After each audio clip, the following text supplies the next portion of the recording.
I think my ex-husband broke into my home and installed a camera because he knows things he shouldn't about what's happening in my home. Posted by you/scared890. I, 24F, met my ex, 27M, 7 years ago, and we dated for about a year before I ended up pregnant. He is a Jehovah's Witness, and I was raised in the faith but was never baptized, thankfully. When I became pregnant, I was told that I had to marry him if I wanted to be in good standing at the Kingdom Hall Church. I agreed and decided not to listen to my parents when they begged me to take my time and make that decision later. Of course, this meant staying and living with my parents, and as a brainwashed 18-year-old, I thought he was the best thing that had ever happened to me and that he couldn't do me wrong because he was a Jehovah's Witness, and they can't do any wrong. Boy, was I wrong. While I was pregnant, he would emotionally and physically abuse me to the point where my son was born prematurely, and I fell into postpartum depression. When my son was 8 months old, I decided I had enough and needed to put my feelings and the love I had for this man aside to make the right decision for my son. I left him. I left the religion. I don't know how I did it, but to this day, I thank my son for giving me the strength and love to get past it. Fast forward about 5 years, I am doing great. I have an amazing career, a great car, and I live on my own with my son. We have everything we need. I recently began my first relationship, and he's amazing. My ex and I actually have a pretty cordial co-parenting relationship. He seems to have matured a lot and is now in a relationship. I get along great with his girlfriend, and my son likes her. He recently decided to move 2 doors down from my place. I didn't really mind this, as we don't fight or hate each other. I actually saw it as a good thing since he would be closer to our son and could be more involved in school. Last week, I walked into my apartment and discovered that someone had broken in. However, they didn't take anything at all. A few things were moved around. It seemed like they were looking for something and gave up. The first person that popped into my head was my son's father. I have been living here for years and never had any issues. I actually live in front of the police station, so unless someone entered through the back, they would have been seen. I filed a police report and left it at that. Now, this is where it gets weird, and my suspicions seem to be proving themselves right. 3 days ago, I dropped off my son at his house, and he mentioned that I shouldn't allow our son to have certain toys because they are violent action figures, Power Rangers. There is no way he would know this. Since he is a JW, I try not to disrespect his beliefs, so I make sure that my son does not bring those toys to his house. When I asked him how he knew about it, he turned pale. He didn't know what to say and finally claimed that our son had mentioned it. Okay, so maybe my son could have told him. But maybe he didn't. To add to my suspicion, 2 days ago, I dropped my son off in the morning, and my ex slipped up by telling me that I need to shower my son every day because I didn't the night before. There is no way my son could have told him. He didn't speak to him, and it was literally the morning after. Also, I do shower my son every day, but he had swim class, and we got home late, so I figured he was okay to skip. I know it sounds lazy, but I'm sure we've all had those days. Am I being paranoid? I hate feeling like I don't have privacy in my own home. Should I ask him? Is there a way I can check myself? I've tried looking, but I haven't found anything that shows me there could be a camera. Op added additional info in the comments. I did not know he was moving in 2 doors down. He told me when he signed the lease, and at that point, I tried to look at the bright side of things. I now see that there is no bright side to this situation. I hate the feeling of walking out my door and knowing he can see what time I am home and what time I leave just by checking if my car is in the driveway. I agree that the religion he is teaching my son is not good in any way, but there's not much the law will do besides granting me full rights to his medical decisions, which I have. When he is with his dad, he goes to his church, but when he is with me, he knows we don't do any of that. Once my son reaches a certain age, he will be able to make the right decision, and I will always steer him in the right direction, encouraging him to ask questions and do his research first, then come to a conclusion. We have shared custody, but I make the medical decisions. I tried taking full custody, but unfortunately, I lost the case. The abuse is documented. I lifted the restraining order 2 years after we divorced. We used to do pickups and drop-offs at the police station, and after 2 years, I had to take the next step in trusting that the past was just that. I did not want my son asking me why he gets dropped off in a police station parking lot. I did see a therapist, mostly for the way the religion had a hold on me. I was also suffering from postpartum depression, so a whole lot of things were discussed. I don't think I was ever able to fully recover. It was so bad that my mind physiologically blocked my memories of those years, which is something my therapist warned me about. Although it's good that I don't recall certain things, it also makes me vulnerable, just like it did in this situation. Certain things definitely trigger it, like specific songs or going back to that town. I should also mention that my son's father was diagnosed with bipolar disorder. I would not be shocked if there is a camera in my apartment. I am gathering all the advice from this thread and will have to tactfully make a plan to search for it without making it obvious. Commenter. I'm a former JW2. Do you think it's possible that he's trying to figure out if you're sleeping with your boyfriend, so that your ex would then be biblically free to remarry? Ops response. We are already divorced. The elders told him not to sign it because that would mean he can't remarry. I took it to court, and after showing all my police reports and pictures of abuse, they granted the divorce. I do see your point. On his end, he is not free to remarry. This could be why he is doing this. However, he is out of luck because I do not have my boyfriend stay over. I always go to his place when my child is with his father, especially now that he lives so close. It's weird. Update 1 month later. I have been lurking in the sub for the past week, and I am so happy I found this. I really wish I had known about this years ago when I left the congregation. It would have made the pain less and the loneliness not as bad. When I left the organization, I had no friends and no encouragement, and I almost convinced myself multiple times to go back, but I was able to get through it. I wanted to share my story with you, but first, I'll give a little background on my past. I pretty much grew up as a witness and never got baptized. I met my son's father when I was about 18, and I ended up pregnant a couple of months after that. The elders pretty much forced marriage on me. As soon as we moved in together, he was abusive.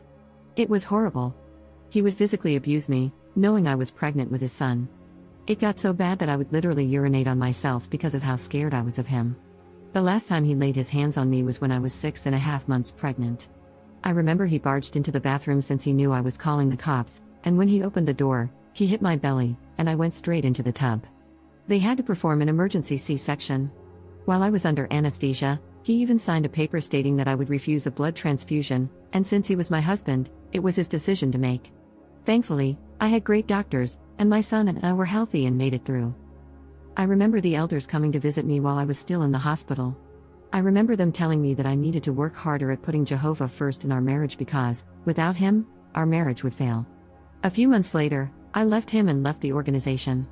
I went to therapy for my postpartum depression, and I was able to psychologically block those memories, although sometimes certain things trigger them, and it all comes back. It's insane how the mind works. I have a great relationship with my parents. They never shunned me, and they always looked after my son and me. I know they are brainwashed, but I know deep down my father realizes I made the right decision.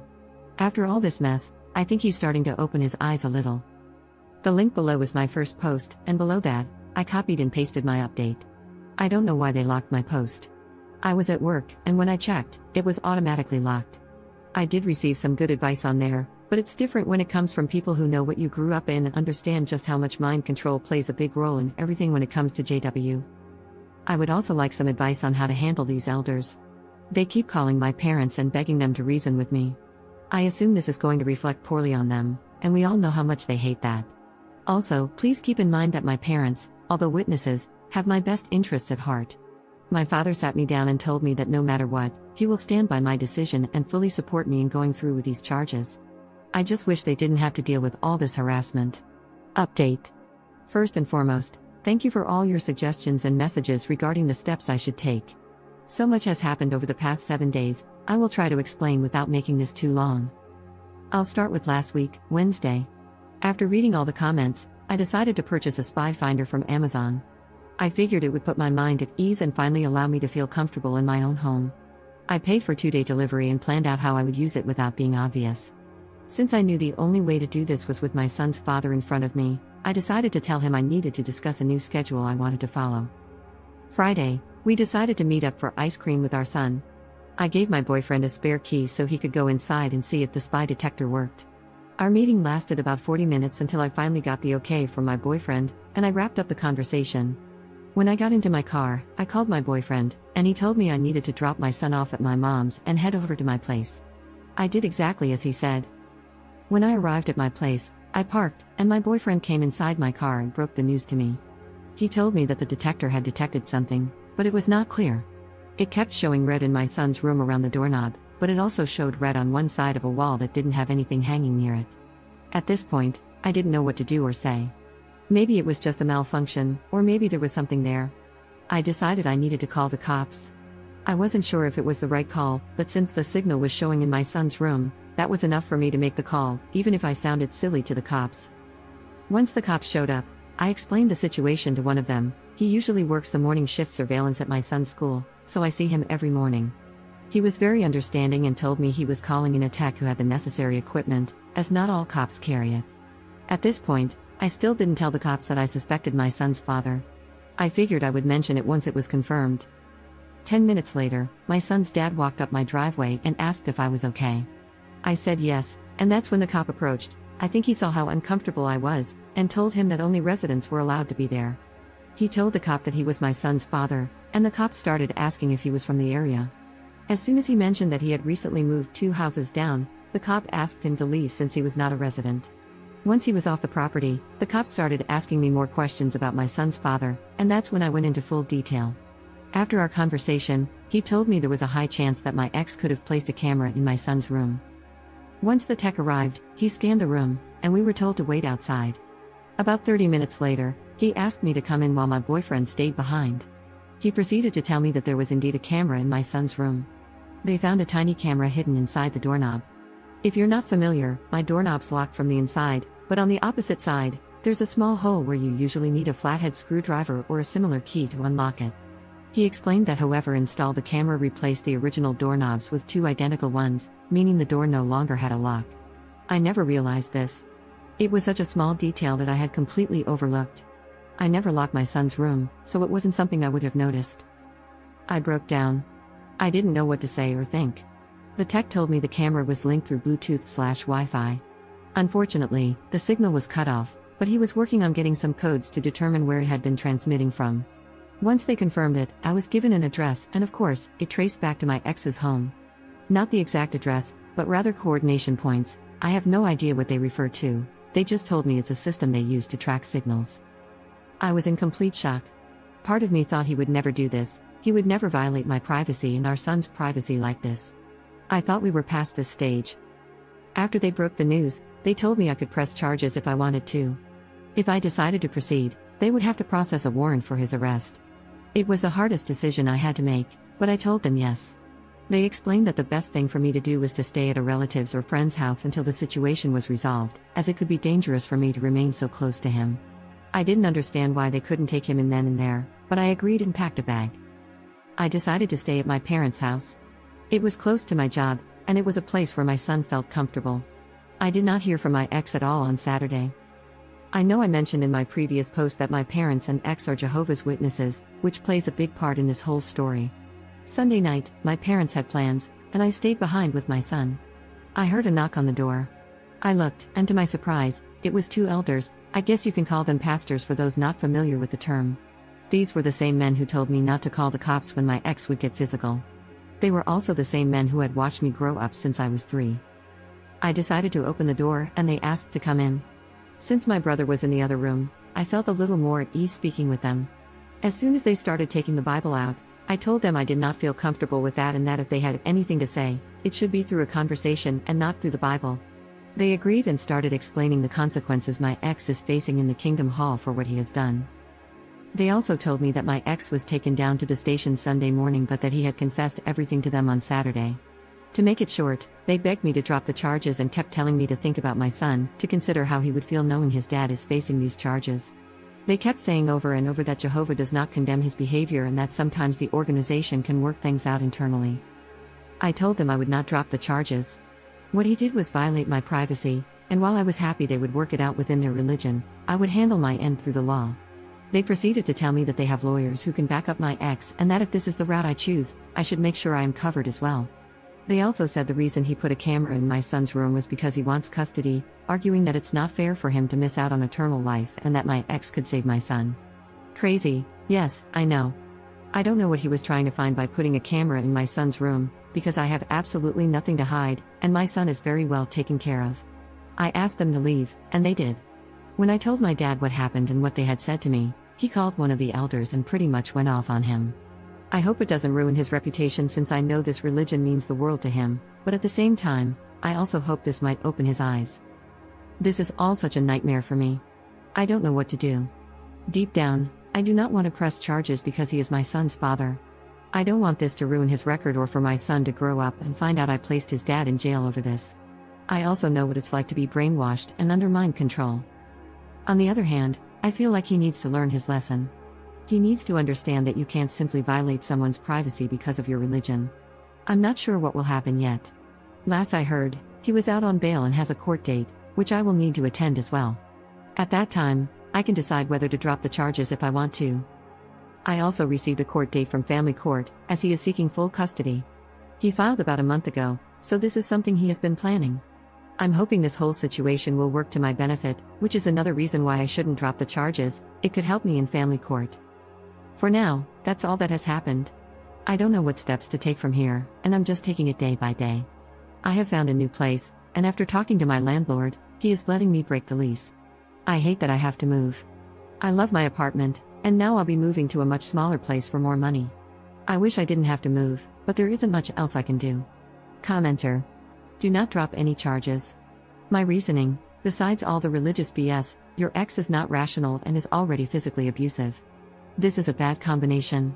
In my experience, he will never get better without therapy or medication, and most likely, issues will arise where he won't follow through with treatment even if he starts. What are the charges against your ex? Has the DA's office stopped any further investigation? Have you had an opportunity to speak with the investigators on your case? Have they hinted at any other concerns about him? Law enforcement can be very effective in uncovering things through intimidation. However, they will not want to be jerked around and expend effort if they sense you won't follow through. They may intimidate you a little to test your resolve. Hold fast to your decision. All the data he was gathering about you to possibly further his custody case has been made null and void and is inadmissible because it was obtained through a criminal act. It will not be allowed to be presented. His illegal actions will also be used against him. All of that goes away if you don't press charges. If you have not contacted a local agency concerning spousal abuse, regardless of your marital status, they will help you or direct you to assistance. They have experience in this and will guide you to the best course of action while also providing support. Regarding the elders who visited, regardless of what we think about the organization, that wasn't protocol. If you want that nonsense to stop immediately, contact or have someone contact a sharp elder from another congregation, etc., if that's what you want.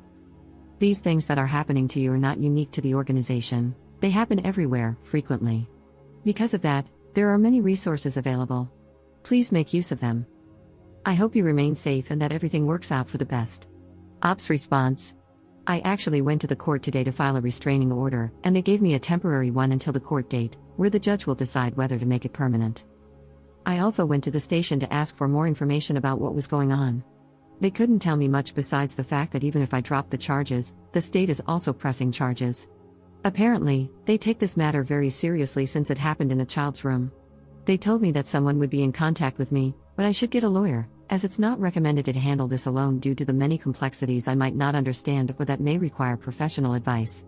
I asked them what they did with the evidence, and they told me they have it and cannot release it to anyone since it is now in municipal custody. I am looking into lawyers and have scheduled a few consultations for tomorrow. My court date for custody is at the end of November, so I am hoping the other court date for the camera issue is scheduled before that, so I can have more evidence to prove that he is not suitable for custody. However, I feel that just having those charges pending and him being out on bail should be enough for the judge to grant me full custody, which I am now seeking. We currently have shared custody, but after this, I want full custody. Commenter. This sounds like really strange behavior from the elders, almost like they have a vested interest in having the charges dropped. Now why might that be? If your ex is going for full custody, he would have sought the assistance of the elders. Maybe the elders suggested he put in a spy camera, or maybe they knew someone who had expertise in this. If the charges aren't dropped, the facts might come out. I don't know if you are aware, but the organization has a printed guide for JWs involved in custody cases. If the elders are calling your parents, get them to ask the elders whether your ex had specifically admitted to breaking in and installing the spy cam, and if it was anyone else involved. When the elders told you that he would be dealt with in the congregation, did they spell out what they would do? Do not drop any charges, especially for the sake of your son. Ops response. One of the elders is actually my ex's uncle, which makes it a conflict of interest. Although he was part of the committee when I was pregnant and they took away the privileges I had as an unbaptized publisher, if that's the term. Sorry, I went to a Spanish hall and do not know some of the English terms. It seems so weird to me just how much they are pushing and harassing my family. It's almost as if something else is happening that they are afraid of. They told me that they are still going through their process, but that this could lead to him being reprimanded. What's the term for when you're not shunned but are pointed out as bad association? Is it censured? Not sure, but he won't get shunned, just a slap on the wrist.